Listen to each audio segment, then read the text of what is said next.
Will AI produce, say, Back to the Future 4? So this is a really interesting question about creation. And could AI ever produce something, a feature film? Yeah, probably. I think we're working our way towards that. I think a few feature film length AI productions have been created.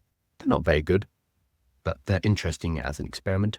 But could it produce something that is narratively coherent and something that we'd actually go to the cinema to watch? Would we pay money to go and see stuff like that?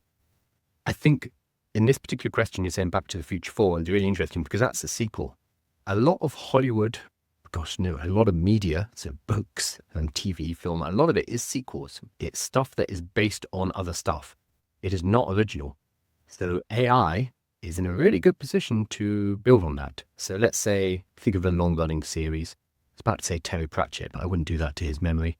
Let's say, what's a long-running TV series? Totally blanking out here. Okay, fine. We'll use Back to the Future. Because there are 3 previous Back to the Future films, that gives us a lot of source material, a lot of reference material that the AI can work with. So it could probably produce a Back to the Future 4. We could go on AI and have a shot at it right now. Would it be very good? Probably not, but it would give us a starting point that we could work from a script.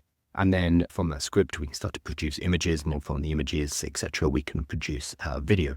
We could actually follow the fairly standard process of putting together a feature film, which is start with that script, turning it into a shot-by-shot, I've forgotten the name of it, the blueprint, which is shot by shot, and then we would go ahead and produce using that. I think it's doable. I think it will be done in the next few years, not necessarily Back to the Future 4, but then that's going to open up questions of will people actually go and see this in the cinema? I think initially there'll be hesitation, but then over time, yes, absolutely, they will. I think people will become inured to it in the same way that we become very used to many things. Most people are not that discerning, and they're happy to watch anything. The fact that a AI short of a baby going on an adventure was the top viewed video on YouTube a couple of weeks ago, that kind of tells us the direction this is going in. So I think it could be produced. Whether or not it's good becomes subjective at that point. Ellen's saying you can also revive dead actors with AI. They're already doing that. What's the one I watched recently? Oh, the new Final Destination movie. So Tony Todd, who used to play in Final Destination, and he played Candyman, he passed away relatively recently. I'm pretty sure they stuck him back in the film using AI, using his voice. I think he filmed a few scenes with them, but it looked a bit janky. And I'm sure increasingly this is going to be done. It won't necessarily be dead actors immediately, but it will be things like, okay, we've shot our whole film, but we just need to get this extra scene, or we just need to re-record this line because it wasn't quite right. Are we going to go and get Timothy Chalamet and fly him back to the studio, which is going to cost a huge amount of money? Or we actually have the licensing rights to use his voice, so we're just going to go ahead and use AI. Quickly re-record that line using AI. Maybe we approve it of him, maybe we don't. It's going to start that way with little vocal things, or maybe you need a different expression on the face. But then that's just going to expand and expand out until we are basically replicating performances using artificial intelligence. It's already happening, interestingly, in video games. So, I've got a name. Oh gosh, what is her name actually? So in Horizon Zero Dawn, the actress, Ashley Birch. So she was in the first 2 games, I believe, and it was her likeness and her voice. Her likeness. She did the motion capture and the voice.